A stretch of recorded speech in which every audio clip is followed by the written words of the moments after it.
Good day students. Welcome to Skill Education class of IT 402. We are doing the electronic spreadsheet which is unit 4 of our syllabus. In our last classes of spreadsheet we learned the basic layout of a worksheet and what are the types of entries that can be done into a cell, what are formulas and what are functions and how we can do quick data entry using the fill handle. In today's class, we continue with cell referencing. Now, any cell address has any cell in a spreadsheet has got a cell address. Now, this cell address is a combination of a row and a column. That is the column name and the row number. Now, this particular cell address is used in almost all the formulas which are used in Excel or in a spreadsheet. So, when we are doing a cell formula, when we are using a formula and that formula contains a cell address, there can be two ways in which the cell referencing can be done. There is absolute referencing and relative reference. By default, whenever we copy a particular formula across a range of cells, then we are doing something called as a relative referencing. And when we keep a particular cell address as fixed for in a particular formula, then that is called as absolute referencing. Let us look at it with the help of a example. Let us understand absolute and relative reference with the help of this example. Here I have got marks of students in 4 subjects. Now I want to calculate the total marks that a student has got. Now for this purpose there are 3 methods. One is I can use the formula method, that is I just simply click on the cell addresses and press the enter key. This is one method. The second method is by using the sum function, that is equal to sum, and in bracket I can select the 3. And the third method is I can click on the auto sum button which is on the formula bar. When I click on the auto sum button, it will automatically give you the sum function and you can calculate the sums. Now here when I calculate this total, I can copy the exact same formula across to all the remaining cells. Now what happens with this case is that because of something called as a relative reference, the actual formula takes the values in relation to the current cell. Now when I click on view and show formula, it shows me the exact formulas which are there in this particular cell, that is in view button and the formula. So here this particular sum formula has used the relative reference B2 to E2, this is corresponding to this particular row. This formula has taken the relative reference B3 to E3 over here. So this way the same formula function is used, but the reference is relating to the current row. Now here I want to, so this is called as the relative reference, and in most formulas in a spreadsheet, relative reference is completely used. I'll give you another example. Here I have got 5 and 9. Here I have got 4 and 9 and 5 and another number 7. Here I am going to calculate the formula is equal to number 5 multiplied by number 9. Now when I copy the same formula down below, it is taking a relative reference to the next cells which are below it. That is, here it is E12 into F12, here it is E13 into F13, and here it is E14 into F14. So this is called as relative referencing. Now here, suppose I want to calculate the grand total. Now here I am just going back to removing the formulas, so I get to see the actual values instead of the formulas which are applied. Now here in the grand total, I want to calculate the total marks plus the 50 marks for the project. That is going to be my grand total. So I put a formula is equal to F2 plus the project marks, that is here in cell D9. I press the enter key. Now when I copy the same formula below down here, you will realize that only in the first one 216 has 50 marks as they added. All the other places the marks are not added. Why is it so? That is because when I go and look at the formula, you will realize that because of relative referencing, it has taken D10 which is empty, D11 which is empty, D12 which is empty, 13 and 14. So all the remaining is empty because it is taking the relative reference. So in such a case, I need to make it an absolute reference. And for the purpose of making it absolute referencing, I go back here and add a dollar sign between the columns. So D dollar and $9 makes it as an absolute reference. Now let me see. I go back to view and I see the formula. Oh, dollar. 1 minute. Dollar D dollar 9 and here. So it is come dollar D and dollar 9 I have added, which means I have, when I put a dollar in front of the column name and the row number, it becomes an absolute reference. And here now when I drag this down here, the same formula down, you will see that 50 marks, that is this particular, has got added to all of them. Let us go back to the formula and see. Yes, here everywhere the $9, it is remaining constant because we have put this particular cell, that is D9, as an absolute reference instead of the relative reference. So whenever we want to make any reference as an absolute, you need to add a dollar sign before the column name and the row number.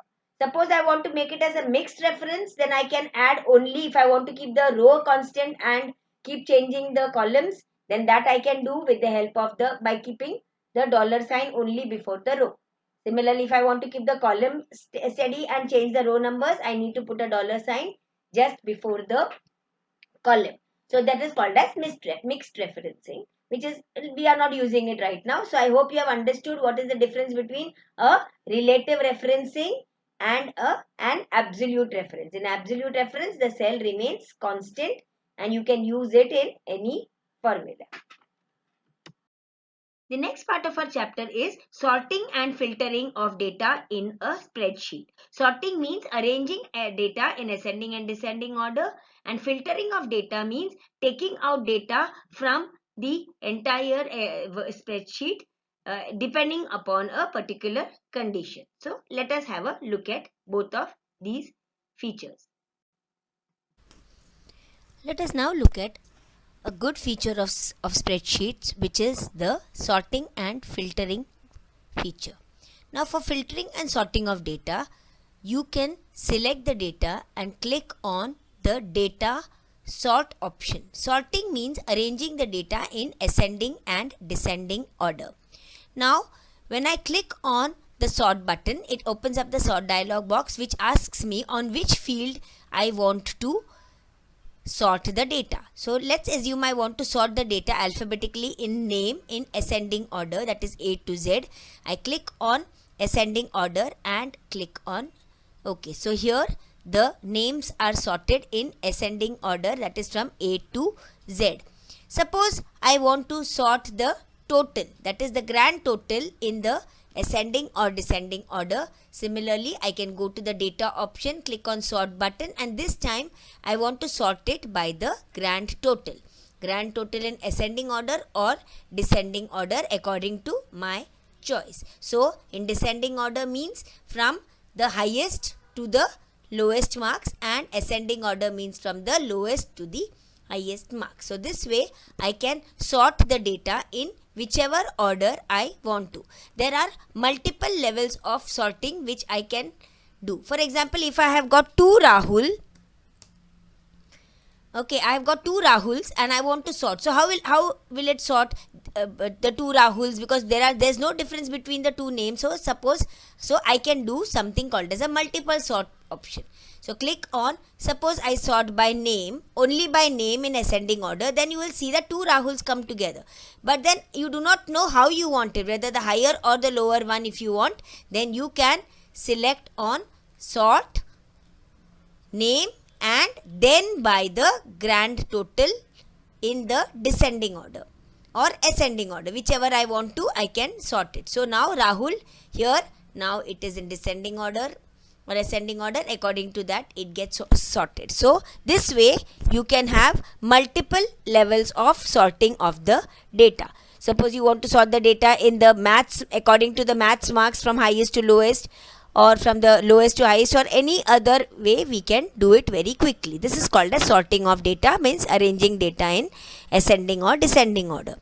Then the next thing is called as filtering of data. Filtering of data means in sorting data, the entire data gets selected and you can sort the data in the order, but in filtering we can filter out particular data depending upon the some particular conditions. For that purpose, click on the data option, click on filter and put an auto filter.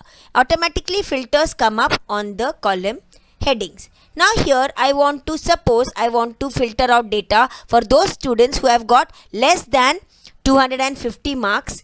If I want to find out only those students, I click on the small little arrow key at the side and click on the standard filter. Now here it will tell me the field name, that is grand total, and what is the condition that I want. Click on the small arrow button here. I want all those who are equal to, less than, greater than, equal to, less than, largest, smallest, whichever condition I want to, I can say. So here I am saying the less than 250. So all my condition I have given is filter out the data for the grand total where the condition is less than, value is 250. So it will filter out and show me only those records where my grand total is less than 250. Click again and click on all, it will show me back again. Suppose I want to know how many students have failed in maths or have got higher than 90 or 80 marks in maths, anything, I can click on the maths. Again, standard filter, condition is greater than or equal to, let's take 70. So it will show me in the maths how all the students who have got greater than 70 marks, only those will be displayed. So this way I can filter out my data for any condition. I can specify the condition by clicking on the standard filter, and I can put multiple conditions which I want to with the field name. That is the way we can filter out data. This is a very important and good feature in spreadsheets, in OpenOffice Calc and spreadsheets, where I can filter out the data depending upon what conditions I want to put in the conditions and the values that it matches. This is, now here I want to get all the data, I can get them back, and once I finished my filtering, I click on data back again and remove the auto filter option. This is what is meant by filtering of data. The last part of this spreadsheet unit is the charts and graphs in a spreadsheet. Now what are charts and graphs? Charts and graphs are nothing but graphical representations of the numerical data in a spreadsheet. So whenever I look at a simple data in spreadsheet, it may be very difficult for me to get an analysis of it. But the same data, when it is represented in the form of a chart or a graph, it becomes much more easier to understand the data. So in a spreadsheet like OpenOffice Calc, we have got the column chart, the bar chart, line chart, pie chart, and XY scatter charts. All these are used for comparing of the different classes of items or the data that is there in a spreadsheet. So we will have a clear understanding when we see how to create a chart or a graph from the data in a spreadsheet. Let us understand creating charts and graphs with this example. Here I want to create chart for the total marks. So I have to first select the data that I want to include in my chart. Click on the insert tab and then the charts option. A wizard opens up, a chart wizard opens up, which shows me the different types of charts which I can select from: column, bar, pie, area, etc.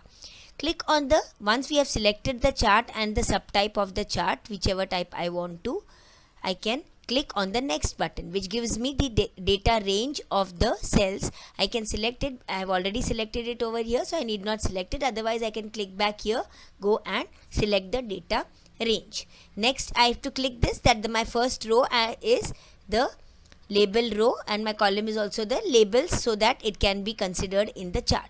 Next, I need to select is it was just giving me a range of the names and etc., which I need not do anything. I click and write down the title for my chart. So I can say, let's take semester marks. This is the title that I am giving. And what is being displayed to me on the x-axis? It is the names of the students. So I will write my chart title, that is the x title, as the names of the students, and my y title will represent the marks that the students are there. Now, where do you want the legend? By default, the legend comes on the right hand side. If I want it on top, left, right or bottom, I can select that. Let it remain over here in the legs and click on the finish button. So here you see that the chart titles, the axis titles and the legends all are displayed to me. I can, once I've completed, I can shift this, move it wherever I want to, and the chart is ready. Now, if I want only, this is one way. If I want to have adjoining, I had already taught you at the beginning, if I want to select only, these are adjacent cells. If I want to say non-consecutive cells, also I can create charts with the help of that. I'm just deleting this chart, and here this time I want to take only the names and press the control key pressed and the grand total. I have selected, by keeping the control key pressed, I have selected only the name and the grand total. Insert chart. This time let me select the bar chart, and same steps I will continue and give a title to it. Same thing I can give again here, semester marks. Now this time what is displayed to me on the x-axis is the marks, and on the y-axis is my names, and click on the finish button. So here, this way, once it is done, I can move and drag my bar chart in any direction. Let us go to the next example. I'll create a pie chart with this particular data. Select the data, insert, charts, and this time I'll select the pie chart. Click on next. In a pie chart, we do not have the x and the y axis.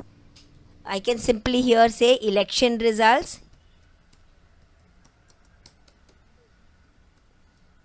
And if I want any other subtitle, I can put that and click on the finish button. And this way, I can get a pie chart for my data. So, the data chart wizard helps us to create charts very easily in using the data of the spreadsheet. So with this, we come to the end of Unit 4, that is Unit of Electronic Spreadsheet. And in our standard 10th, we will be doing much more advanced features of electronic spreadsheet and digital documentation. In our next class, we are going to look at the presentation software under OpenOffice Calc. Thank you.